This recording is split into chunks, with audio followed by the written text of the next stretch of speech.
Telugu audio Bible ద్వితీయోపదేశకాండము 26వ అధ్యాయము. నీ దేవుడైన యెహోవా నీకు స్వాస్థ్యముగా ఇచ్చుచున్న దేశమునకు నీవు వచ్చి దాన్ని స్వాధీనపరుచుకొని దానిలో నివసించుచున్నప్పుడు నీ దేవుడైన యెహోవా నీకిచ్చుచున్న నీ భూమిలో నుండి నీవు కూర్చుకొను భూఫలములన్నిటిలోనూ ప్రథమ ఫలములను తీసుకొని గంపలో ఉంచి నీ దేవుడైన యెహోవా తన నామమునకు మందిరమును ఏర్పరచుకొని స్థలమునకు వెళ్ళి ఆ దినములలో నుండి యాజకుని వద్దకు పోయి యెహోవా మన పితరులకు ఇచ్చేదనని ప్రమాణము చేసిన దేశమునకు నేను వచ్చి ఉన్న సంగతి నేడు నీ దేవుడైన యెహోవా సన్నిధిని ఒప్పుకొనుచున్నానని అతనితో చెప్పవలెను. యాజకుడు ఆ గంపను నీ చేతిలో నుండి తీసుకొని నీ దేవుడైన యెహోవా బలిపీఠమును ఎదుట ఉంచగా నీవు నా తండ్రి నశించుచున్న అరామీ దేశస్థుడు అతడు ఐగుప్తునకు వెళ్ళెను. కొద్ది మందితో అక్కడికి పోయి పరవాసి అయి గొప్పదియు బలమైనదియు విస్తారమైనదియు నగు జనమాయెను.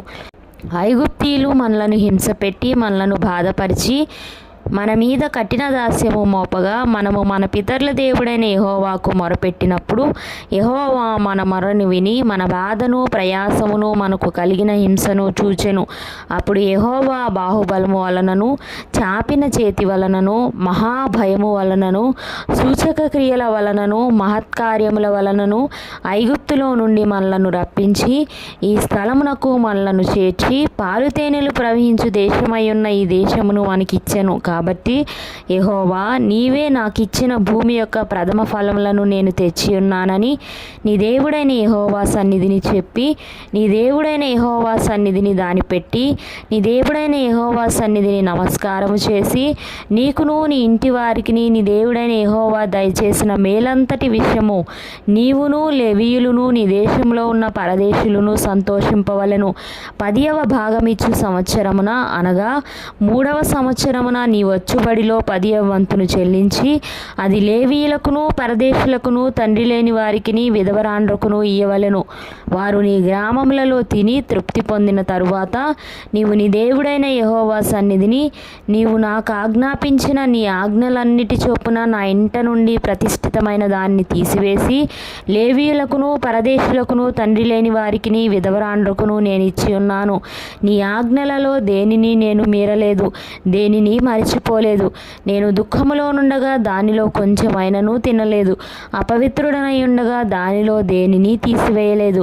చనిపోయిన వారి విషయమై దానిలో ఏదియూ నేను ఇయ్యలేదు.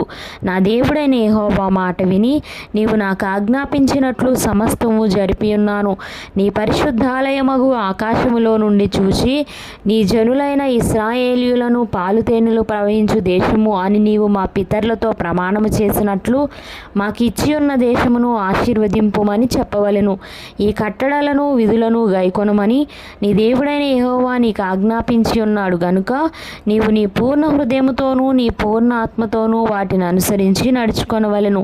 యెహోవాయే నీకు దేవుడై ఉన్నాడనియు నీవు ఆయన మార్గములందు నడిచి ఆయన కట్టడలను ఆయన ఆజ్ఞలను ఆయన విధులను అనుసరించి ఆయన మాట విందుననియు నేడు ఆయనతో మాట ఇచ్చితివి. మరియు యెహోవా నీతో చెప్పినట్లు నీవే తనకు స్వకీయ జనమై ఉండి తన ఆజ్ఞలన్నిటినీ గైకొందువనియు తాను సృజించిన సమస్త జనముల కంటే నీకు కీర్తి ఘనత పేరు కలుగునట్లు నిన్ను హెచ్చించుదునని ఆయన సెలవిచ్చినట్లు నీవు నీ దేవుడైన యెహోవాకు ప్రతిష్ఠిత జనమై ఉందువనియు యెహోవా ఈ దినమున ప్రకటించెను.